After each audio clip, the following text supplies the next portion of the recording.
Hello guys, welcome back to another For Honor video. Sorry I haven't posted in like a week roughly. Honestly, just been going through life. I'm just gonna say that. I've been wanting to post more. Haven't had time to play. Played a little bit late at night, doing some streaming, which if y'all haven't already, go check me out over there. But yeah, I have not been able to play much lately. So hopefully here coming soon, I'll be able to start posting a lot more. It's just life, man. Life's busy.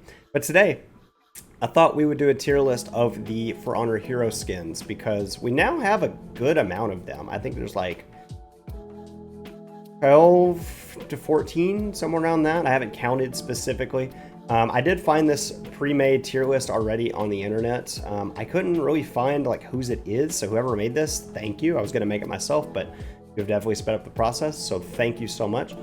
But we're going to do a tier list. Now, obviously, this is going to be subjective, meaning what I think are the better hero skins.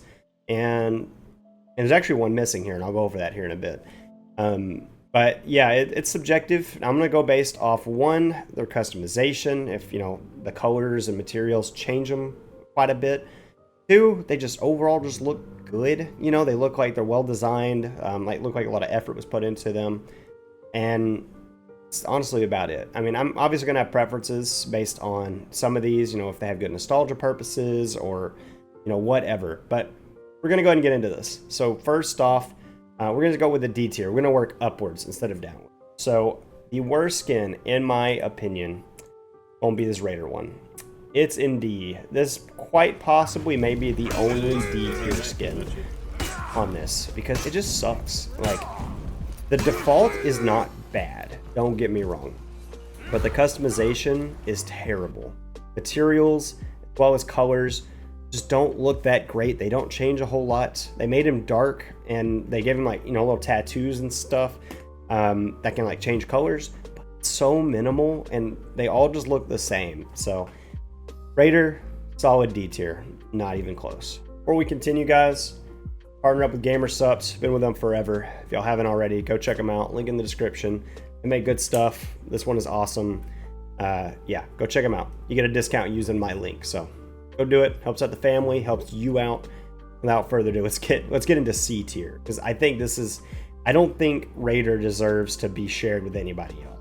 Next up, I think these next ones are gonna be a little controversial, because again, I think these are just my preferences, and I just think these all look kind of bad. I'm going to go with the Highlander. I think the Highlanders does not look good. It's not bad. I mean, they gave him chainmail. A lot of people are asking for chainmail armor. And the chainmail does have a lot of color to it, which is great. But it just doesn't look that good. Some of these hero skins just make the character pop look really good compared to their default. I don't think this one does. I think this one just really, really limits his customization. And, if you choose a color on him, it just changes his whole body into that color. There's not much in between. Just don't think it looks good. And that's going to lead to my next one here, which is Goodmunder, or Get Goodmunder, as a lot of people call him. The Warlord skin. I actually kind of like this one, just because it's part of the story, If you haven't played the story mode of For Honor, it's actually pretty fun. A couple of characters on there that you'll remember. This one's probably the most memorable one, aside from Apollyon.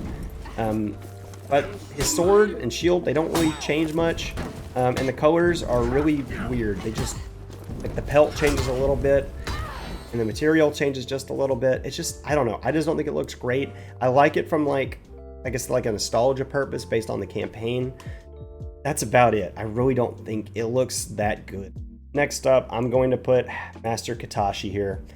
It's not bad. I mean, you get, I don't think that's the Tozen helmet. I could be wrong, but it's been a while since I played the campaign. I don't think it's great. I feel like this skin should not have been on him. Maybe on the ocean or something. It's just not great. I don't know.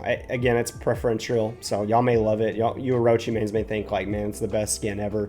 I don't think it looks that good. I don't want to say it was lazy, because they gave it lore and everything. I think they could have just done more with it. The colors aren't bad. When you customize it, with the color, you actually get quite a bit of color, and it does change a little bit from the middle. But not bad there. I just think the skin's boring. From here, we're going to move into B tier, because I think all these other skins are pretty decent for the most part. I don't think any of these other ones are necessarily bad. They all have decent customization, look pretty good overall, you know, whether it be nostalgic purposes or what. But speaking of which, starting with nostalgic purposes, I'm going to go ahead and put Warden's skin here, as well as his Lord Ramiel skin. I think they're both solid. The Lord Ramiel's pretty cool because you get like a little face reveal, not counting the female Warden from the Marching Fire trailer, but both look good. This one is a reminiscent of like the alpha gameplay of Warden. I mean, Lord Ramiel is just the first one we got. I think it's cool. It's like a little elvish kind of Warden, so it's neat. And, you know, it was the first hero skin we got. You know, this is kind of what let us down our expectations. You know, usually when you see skins in a game, they're usually references to something else outside of a game, like a fantasy aspect, like the Wukong skin, for example. It's a reference to Sun Wukong. But this one is just kind of his own thing, and it was neat. Not a bad skin. All these, like I said, B tiers are good. They're just not great. But good skin. Good skin for sure for Warden. And speaking of which, after Warden, I'm going to go ahead and put the Warmonger Conquistador skin. Again, customization's pretty good. The plume and, you know, the rest of it, a lot of it changes with the different color patterns and everything. Pretty decent skin. It was just kind of a weird one. Like, I don't even remember what that season was about. It was like Betrayal or something.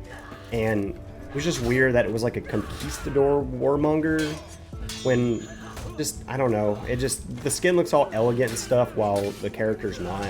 I don't know. It's strange to me, but skin is overall not bad. I mean, I use it quite a bit, but I never exclusively use it. I use my own skins quite a bit, my own outfits. So I feel like B was good. I was debating putting it in C, but the customization is just a little bit better than those in C. And next up, this one's gonna ruffle some feathers. The Centurion skin, not bad. Okay, the only reason I am putting it here in B is it doesn't. I don't know. I'm just not a big Destiny fan. And it's not a bad skin, and I know it's a reference. I believe it's to Lord Shaxx from Destiny, but, you know, if I was a big Destiny fan, which I played through the campaigns on both of them, I just didn't do a lot of the multiplayer after because it's just a grind fest.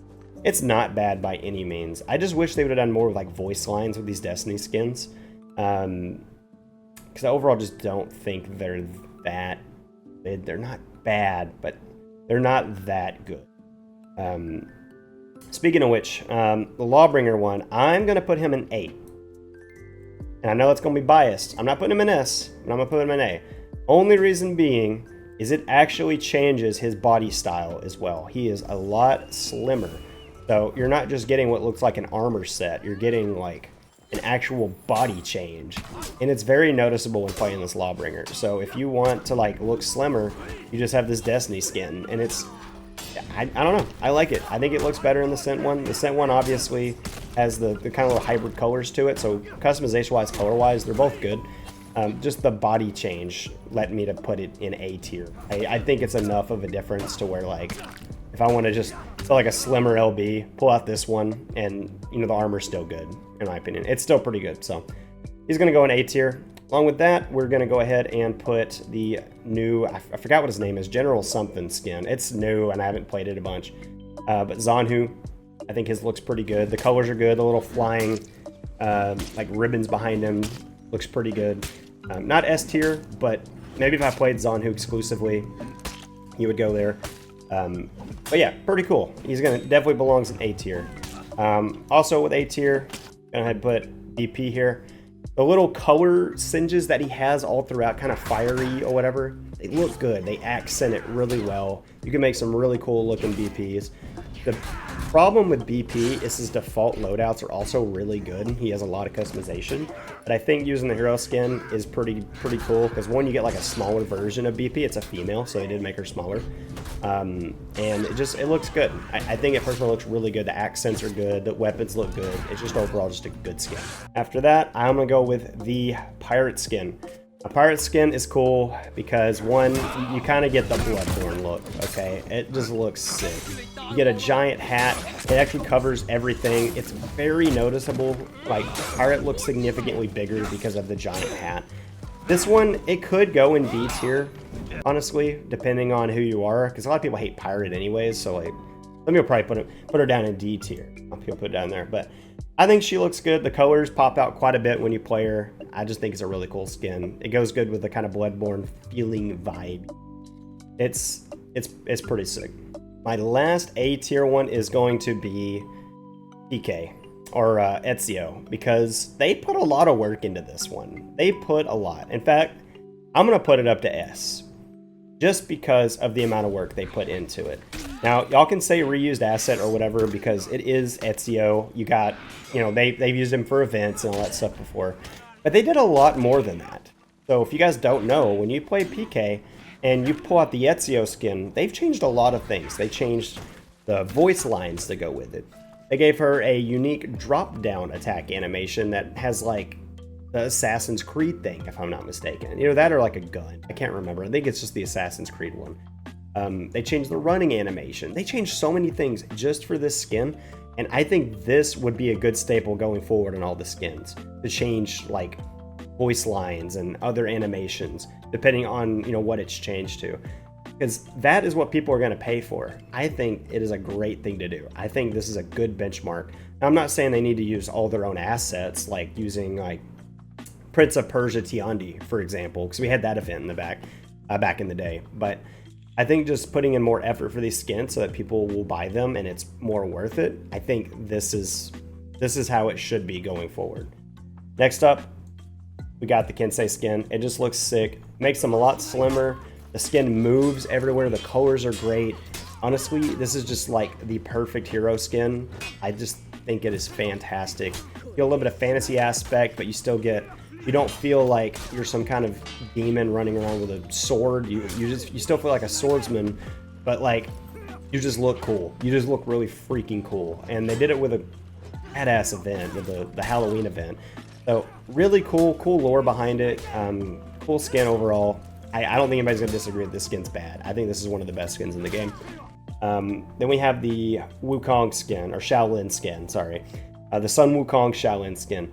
This is probably the biggest jump that they had made at the time for hero skins, because this one straight up turns him into a deity. Turns into Sun Wukong. He has like antennas, stuff like that. It's pretty sick. The colors change him quite a bit too. I just think this skin is just a ballpark skin. This one and the Kensei one, both are pretty freaking good, man. Like again, I think these top three right here are all just, these are role models for what hero skin should be going forward. I mean, it was cool having some of these other ones, but I think these three are just S tiers on skins. Maybe not specific like Ezio, but just doing fantasy stuff like that. I mean, good stuff, dude. Good stuff. Now, last up, guys, there is one more skin. It is the Zanhu skin. If you guys haven't seen it, it's a glitched skin. This was not intentionally in the game at first. So when the Sun Wukong event happened, not last Halloween, but the one before, I believe, this was like the enemy in the event. It was this Zanhu, the ghost spirit, I believe it was, some kind of spirit skin. But it was used with like an unobtainable armor set, or it was supposed to be. But people were unlocking it just randomly, and you know, this was not intentional. The developers came out and said it wasn't intentional. But after everybody had grinded to get it, the developers decided, hey, you know what? Y'all can keep it, but it's going to be gone after this event is done. So grind it out now and get it. So this skin, I'm putting it S tier because one, it's got the fantasy aspects of Wukong, like you got the little antennas and stuff. And two, it is literally unobtainable at this point. You didn't have to buy it. It was one of the only hero skins you didn't have to buy. But you just had to grind it for it. You had to at least be like rep 7 or 8, and you had to get lucky and get it. Or if you're like me, use a bunch of scavenger crates. So this skin goes up here specifically just because it is no longer available. It's really cool, exclusive. It's borderline not even a hero skin, but I would essentially call it a hero skin because it's literally the same thing as Wukong's thing. So pretty cool. And guys, that is my list. What do y'all think? What do y'all agree with, disagree with? I think a lot of these are flexible, especially this A through C tier, and probably the PK skin. I know a lot of people probably don't like the PK skin because people like the female assassin thing. I think it's pretty cool. But guys, thank you for watching today's video. If y'all did enjoy it, drop a like on the video. Helps me out more than you know. Also, subscribe if you haven't already. And if there's any other kind of tier lists y'all would like me to do, let me know. I'd be very happy to mess around. with some tier lists because they're fun to do. So guys, y'all have a great day. Again, check out Gamersupps, link in the description, probably a link comment as well. You get a discount just for using anything on my link. And yeah, y'all have a great day. Catch you in the next video.